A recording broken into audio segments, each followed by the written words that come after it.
Kapag binanggit ang Kawit Cavite, palaging naiisip ang Hunyo 12, 1898. Ang araw ng unang iwinagayway ang bandila ng Pilipinas habang tinutugtog ang Marcha Nacional Filipina. Isang makasaysayang tagpo na naging simbolo ng kalayaan ng buong bansa. Pero sa likod ng tagpong iyon, may mas malalim pang kwento. Kwento ng mga lihim na pagpupulong, mga revolusyonaryong nagkukumbli sa dilim, at mga lagusang isinadya para sa mga sandaling kailangang umiwas sa panganib. Beneath the glory lies a network of silence.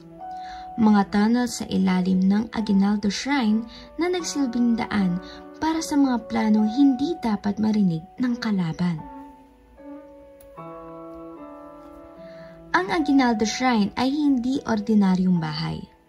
Ito ang tahanan ni General Emilio Aguinaldo na ang unang Pangulo ng Pilipinas.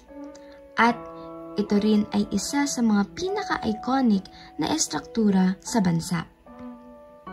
Itinayo ito noong 1845 gamit ang tradisyonal na mga materyales sa panahon ng Kastila. At habang lumilipas ang panahon, pinalawak ito at binigyan ng mga kakaibang disenyo at pasilidad.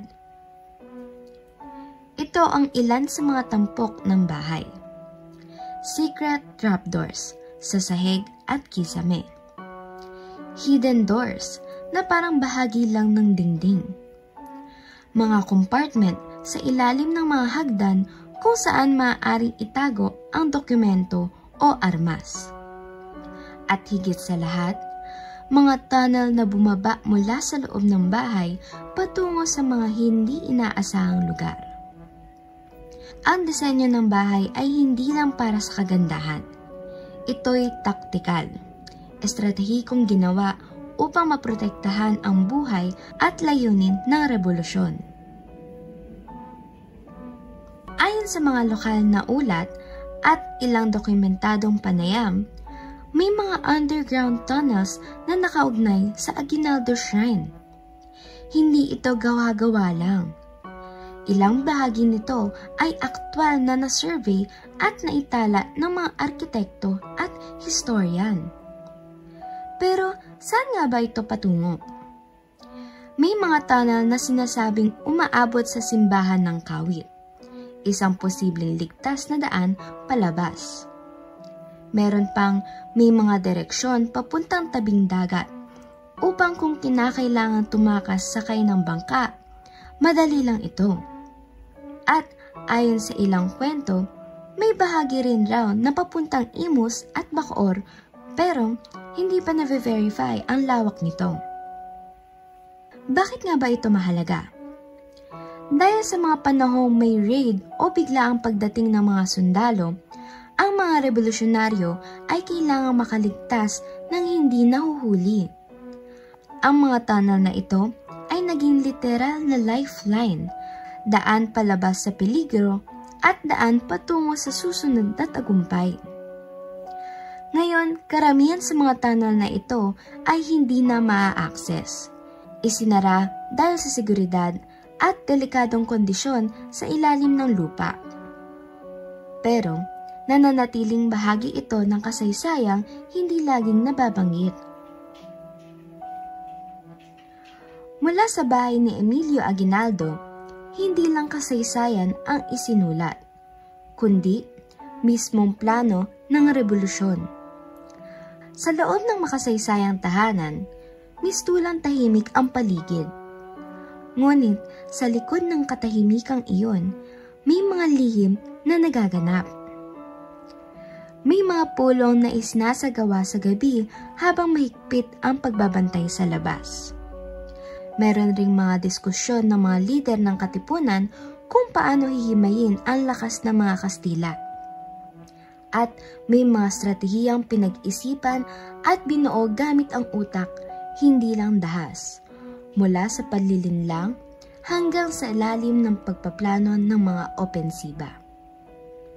At ang pinakamisteryoso, ang mga tunnel sa ilalim ng Aguinaldo Shrine.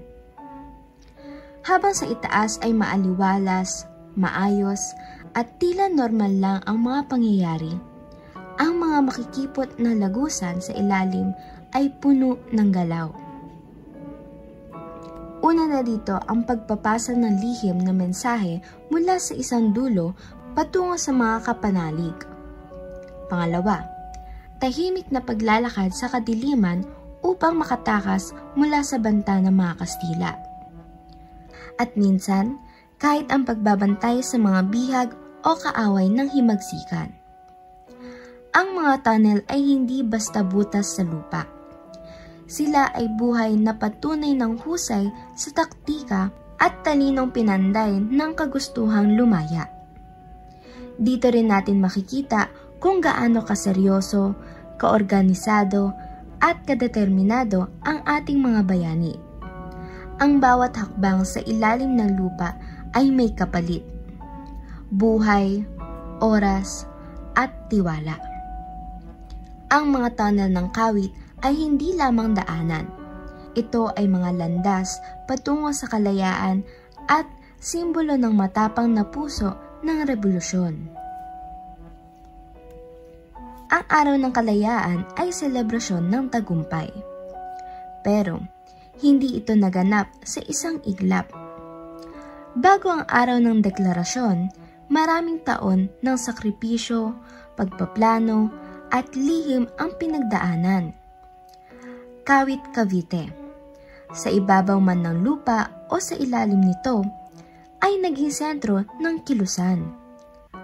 Ang mga kasulatan, armas, at buhay ay dumaan sa mga kamay ng mga taong halos hindi na makilala sa kasaysayan. Pero, ang marka nila ay naroon pa rin. Sa bawat bato, sa bawat lagusan, at sa bawat anino ng Aguinaldo Shrine. Sa panahon ngayon, bukas na ang Aguinaldo Shrine sa publiko bilang museo. Makikita na ang mga silid, kasangkapan, at mga artifact na ginamit ni Aguinaldo. Pero, ang ilang bahagi ng bahay ay nananatiling sarado, lalo na ang mga bahagi ng tunnel system. At ito nga ang tanong ng marami. Bakit hindi ito lubos na ipinapakita? Ano pa ba ang hindi natin alam? At gaano pa karaming sikreto ang nakabaon sa ilalim ng bayan ng Kawit? Dito na nagtatapos ang ating pagtalakay sa kwento ng Kawit Cavite. Ikaw ba? May naaalala ka bang lugar na katulad ng Kawit? Yung simple sa labas pero puno ng kwento sa loob. I-share mo sa comments. At kung nag-enjoy ka, huwag kalimutang mag-like, subscribe at pindutin mo na rin ang notification bell para sa mas marami pang kwentong makasaysayan at kakaiba. Ang Kawit ay hindi lang lugar ng kalayaan. Ito rin ay tahanan ng mga lihim na bumuo ng ating kasaysayan.